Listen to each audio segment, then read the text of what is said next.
subscribe to my channel.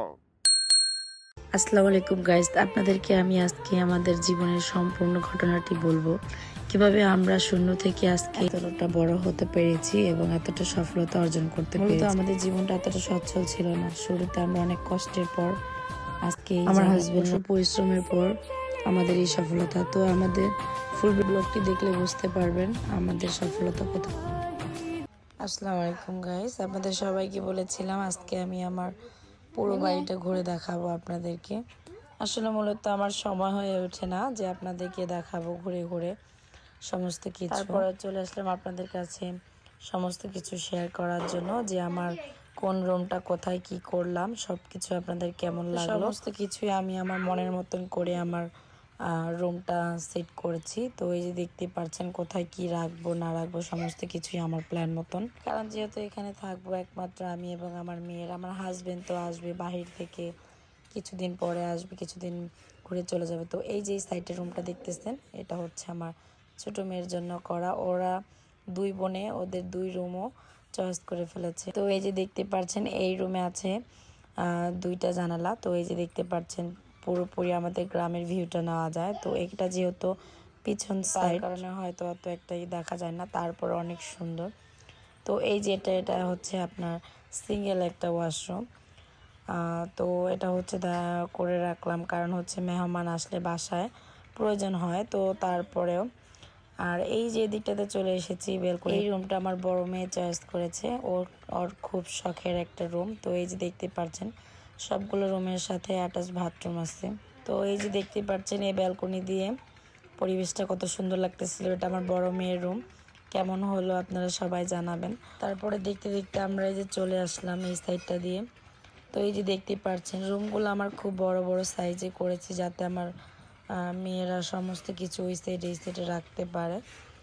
তো এই যে দেখতে পাচ্ছেন ওদের যাতে সমস্ত কিছু মন মতন রাখার মতন জায়গা হয়, তো ওরকম করে আমি রুমগুলো সেট করেছি। তো এই যেটা হচ্ছে আমার এবং আমাদের দুই বুড়ো বুড়ির রুম বলতে পারেন। এই যেটা হচ্ছে আমাদের ওয়াশরুম। তো এটা একটু বড় রাখার কারণ হচ্ছে এখনো বাচ্চারা যেহেতু ছোট। আর এই যে দেখতে পাচ্ছেন এই স্পেসটা অনেক বড়। এই যে আমার এই সাইডটা দিয়ে হচ্ছে একদম পুরোপুরি আমাদের গ্রামের ভিউটা দেখা যাচ্ছে। ওই যে ওটা হচ্ছে আমাদের পুরনো বাসা। তো এই যে এখানে দেখতে পাচ্ছেন এত বড় একটা বড় রুম করেছি। আমি জানি এত বড় রুম হয়তো কেউ করে না, তো আমি নিজের মন মতো গোছানোর জন্য রুমটা এত বড় করেছি। তো হয়তো ভাবতে পারেন মাথাটা খারাপ নাকি যে এত বড় রুম করে রেখেছে। আমার এত বড় রুম করার উদ্দেশ্য হচ্ছে আমার বাচ্চারা যেহেতু এখনো ছোট, আর সমস্ত কিছুই আমাদের নিজেদের পছন্দ মতন করে নিতে হবে। তার জন্য আমি বাচ্চাদের রুমগুলো অনেক বড় বড় সাইজের হয়েছে। তো এখানে দেখতে পাচ্ছেন সাদা বকগুলা কত সুন্দর লাগতেছে। আর এখন যেহেতু চারিপাশে ধান লাগানোর সিজন, সরিষা উঠানোর পরে, তো এই যে দেখতেই পাচ্ছেন আমাদের ভিউটা। তো আজকে কিন্তু আকাশটা খুবই মেঘলা, তো বৃষ্টিও হবে। জানি না কতটুকু বৃষ্টি হবে, তো পুরোটাই আপনাদেরকে দেখাবো। এদিকটাতে দেখেন যে বকগুলা কত সুন্দর লাগতেছিল। আমি শুধু আমার সময় হলেই আমি উপরে এসে আমি শুধু এগুলাই দেখি। আমার খুব ভালো লাগে আমাদের এই চারপাশটা। তো দেখতে দেখতে এই যে দেখতে পাচ্ছেন মিনি আমার কাছে আর কেউ থাকবে না, আমার কাছে সবসময় থাকবে। ও আমাদের কাছে সবচেয়ে স্পেশাল এবং ইম্পর্টেন্ট একজন।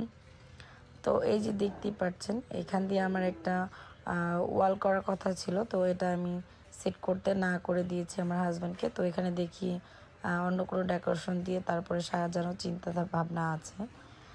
তো এখান থেকে দেখতে পাচ্ছেন সমস্ত কিছু দেখালাম আপনাদেরকে যে কোথায় কি করলাম না করলাম। তো এবার চলেন আমরা চলে যাই উপরের দিকে, ছাদের চারপাশটা আপনাদেরকে একটু ঘুরে ঘুরে দেখাই। তো এই যে দেখতে পাচ্ছেন এখান থেকে এটা হচ্ছে আমার বাড়ির পিছনের সাইড। তারপরে এই যে নিচে এই যে মিনি দেখতে পাচ্ছেন।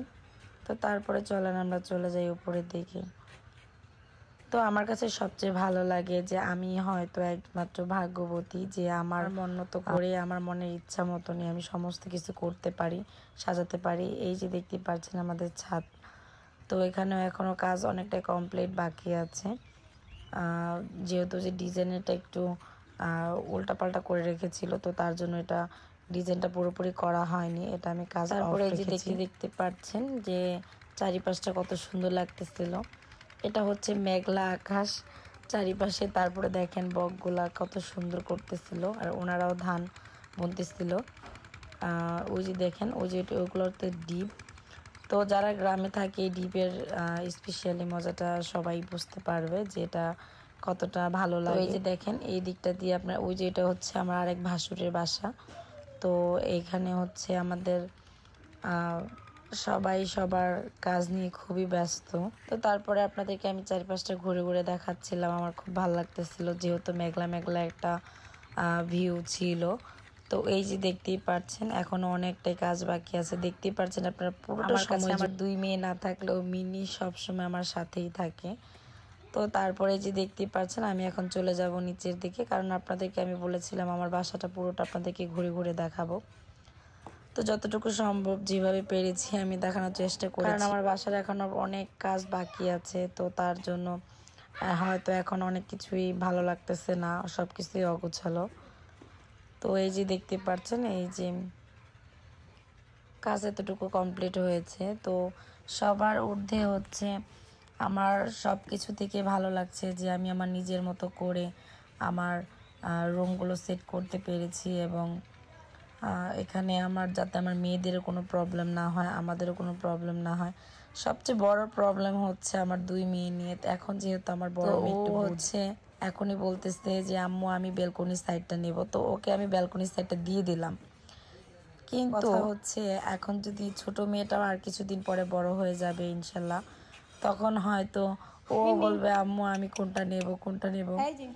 তো তারপরে হয়তো আমি এই প্রশ্নটা ওর বাবাকে করেছিলাম। ওর বাবা আমাকে ডাইরেক্ট বলে দিয়েছে যে আমার মেয়েরা যদি চায় আমি আমার ব্যালকনি সাইডের রুমটাও দিয়ে দেব, কারণ ওদের জন্য আমার এত কিছু। তারপরে এই হচ্ছে আমাদের নিচের সাইডটা। তো এই যে এটা হচ্ছে আমার ঘর। এই ঘরটাও আমি বেশি দিন করিনি তো ব্যবহার। তো এই যে দেখতেই পাচ্ছেন এটাও আমি বিক্রি করে দিয়েছি, এটাও ভেঙে নিয়ে যাবে। তো তারপরে হচ্ছে আমার এই সাইডটা পুরোটাই আমার একটা উঠান হয়ে যাবে। তো দেখতে দেখতে এই যে দেখতে পাচ্ছেন এখান থেকে আপনাদেরকে দেখাচ্ছি। এই যে দেখে বলেন তো আমার প্রবাসী হাজবেন্ডের রাজপ্রাসাদটা কিরকম হলো। রাজপ্রাসাদটা আমার কাছে সবচেয়ে দুনিয়ার মধ্যে শান্তির জায়গা, যাতে আমার স্বামী অনেক কষ্ট করে আমাদের জন্য তৈরি করেছেন, যাতে আমরা ভালোভাবে থাকতে পারি। তো এখানে আরও একটি গল্প আছে, তো সেই গল্পটা আপনাদেরকে আমি জানাবো এবং জানানোর চেষ্টা করব।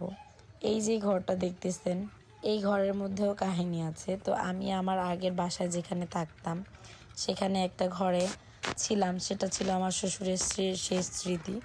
তো সেই ঘরটা ওনারা আমাদেরকে দিয়ে দিয়েছিল।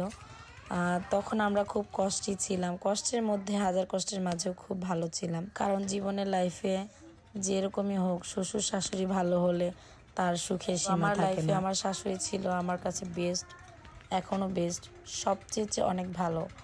তো তারপরে হচ্ছে এই যে দেখেন আমার কাছে পড়ে। তো আমার ওই ঘরটাতে যখন একদিন হুট করে ঘর দিয়ে পানি পড়তেছিল, আমি আমার হাজবেন্ডের সাথে আমার খুব কষ্ট হচ্ছে এই ঘরে থাকতে, এর মধ্যে থাকা যায় না। তো তারপরে কি করলো আমার হাজবেন্ডকে দিয়ে আমাকে দিয়ে ঘর দেখতে পাঠালো। তো সর্বপ্রথমে আমার এই ঘরটা খুব পছন্দ হয়েছিল, তারপরে আমি এই ঘরটা কিনে নিয়ে আসলাম। তারপরে এখানে বাসা করে আমি এখানে সমস্ত কিছু কমপ্লিট করলাম। তো এখনও যখন আমার এই ঘরটা দিয়ে কি ভালো লাগতেছিল না, পড়তেছিল, আমার খুব কষ্ট হচ্ছিল, তখন আমার হাজবেন্ড বলল যে তোমার থাকার জন্য আমি আমার যদি তৌফিক হয় আমি একটা ঘর তৈরি করে দেব। আল্লাহর রহমতে আজকে আমার সেই ঘর থেকে আমার আজকে দোতলা বিল্ডিং হয়ে গেল। তো সেটা মানুষ কখনো কল্পনাই করতে পারে না, যার যার ভাগ্যের ব্যাপার। তো আলহামদুলিল্লাহ আমার ভাগ্য অনেক অনেক আমি ভালো এবং আমি অনেক লাকি। তো এই যে দেখেন গল্প করতে করতে চলে আসলাম আমরা ধান ক্ষেতের দিকে।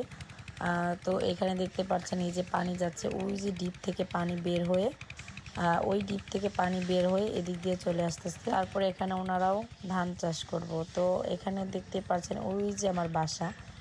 তো গল্প করতে করতে আমি অনেক দূর চলে আসলাম। এই যে দিক দিয়ে আমার বাসা দেখা যায়, ওই যে আমার ভাসুরের বাসা দেখা যায়। তো সবশেষে বলবো যে ভাগ্যের লেখা কি বদলাতে পারে। তো দেখেন যেখানে যখন আমরা বিয়ে হয়েছিল তখন আমাদের থাকার মতন ঘর ছিল না, তারপর ধীরে ধীরে আমরা দুইটা বাসা করে ফেলি, আমাদের আরো একটি বাড়ি আছে। তো আলহামদুলিল্লাহ আল্লাহ আমাদেরকে যা দিয়েছে আমাদের ধারণার বাইরে এবং আমাদের কল্পনারও বাইরে। আমরা কখনো কল্পনাও করতে পারিনি যে আল্লাহ একটা জায়গায় নিয়ে আসবে। তো তো এই যে দেখতে পাচ্ছেন গল্প করতে করতে অনেক রাত্র হয়ে গেল। তো এই যে দেখতে পাচ্ছেন এদিকে কি পরিমাণ বৃষ্টি হচ্ছিল, অনেক তুফান। তো সবশেষে আমি এই কথাটাই বলবো যে কার ভাগ্য যে কখন কোথায় নিয়ে যায় কেউ সেটা বলতে পারে না। আমি আপনাদেরকে এটাই বলবো যে আল্লাহ যেন আমার হাজবেন্ডকে ভালো রাখেন দূর প্রবাসে। আপনারা সবাই আমার হাজবেন্ডের জন্য একটু দোয়া করবেন। আল্লাহ হাফেজ।